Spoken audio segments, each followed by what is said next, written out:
தேவனுடைய பரிசுத்த நாமத்திற்கு மகிமை உண்டாவதாக. இந்த காலவேளையிலே உங்கள் அனைவரையும் ஆண்டவராகிய இயேசு கிறிஸ்துவின் இன்ப நாமத்தில் அன்போடு வாழ்த்தி வரவேற்கிறேன். வெண்துறைகள் வாயிலாக இந்த நாளில் சந்திப்பதிலே மிகுந்த மகிழ்ச்சி அடைகிறேன்.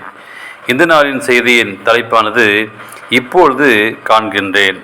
2 கொரிந்தியர் 4:4 சொல்கிறது, இப்பிரபஞ்சத்தின் தேவனானவன் அவளுக்கு மனதை குருடாக்கினான். இயேசு பெருவிக்குடன் ஒருவரை பார்வையடைய செய்தார்.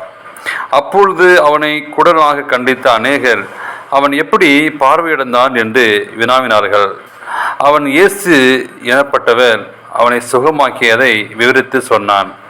பின்பு பரிசேயரிடத்தில் அவனை கொண்டு சென்றார்கள். அவர்கள் பார்வையடைந்தனை 3 முறை அவனது பெற்றோர் ஒரு முறையும் விசாரித்தனர். பார்வையடைந்த குடன் இயேசுவை குறித்து அவர் தீர்க்கதரிசி என்றும் தெய்வத்திலிருந்து வந்தவர் என்றும் சாட்சி கொடுத்தான். அப்பொழுது அவனை அவர்கள் புறம்பே தள்ளிவிட்டனர்.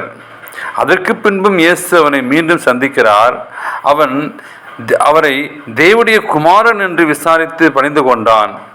அவரது சரீர பிரகமான கண்களும் மனக்கண்களும் திறக்கப்பட்டன.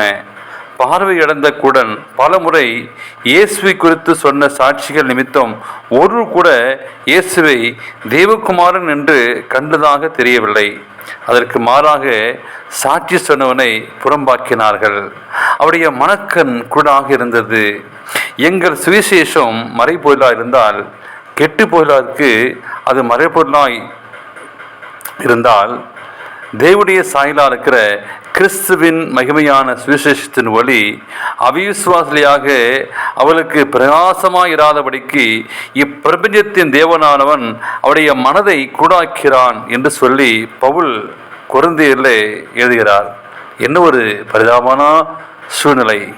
இன்றும் இதே நிலை நீடிக்கிறது. இயேசுவை பற்றின சுவிசேஷத்தை கண்டுகொள்ள முடியாமல் அநேகர் ஆவிக்குறை கூடாகவே வாழ்கின்றார்கள். நீங்கள் குருடாயிருந்தால் உங்களுக்கு பாவம் வராது. நீங்கள் காண்கிறோம் என்று சொல்கிறபடியால் உங்கள் பாவம் நிலை நிற்கிறது.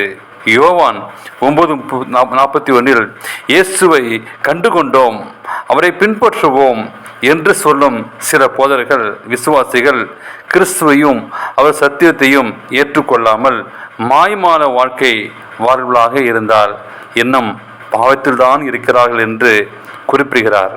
இயேசுவை கண்டுகொள்ளாதபடி சாத்தான் சிலரது மனதை குருடாக்குகிறான். சிலர் ஆவிக்குடைய குருடாக இருந்து மாயமான வாழ்க்கை வாழ்கின்றார்கள். யாராக இருந்தாலும் இயேசுவனால் பார்வையடைய செய்ய முடியும். எனவே இன்று தேவனை காண்பீர்களா? அவருடைய பரிசுத்த முகத்தை தரிசிக்க ஒப்புக் கொடுங்கள். தேவன் தாமே உங்களை ஆசீர்வதிப்பாராக. ஆமேன்.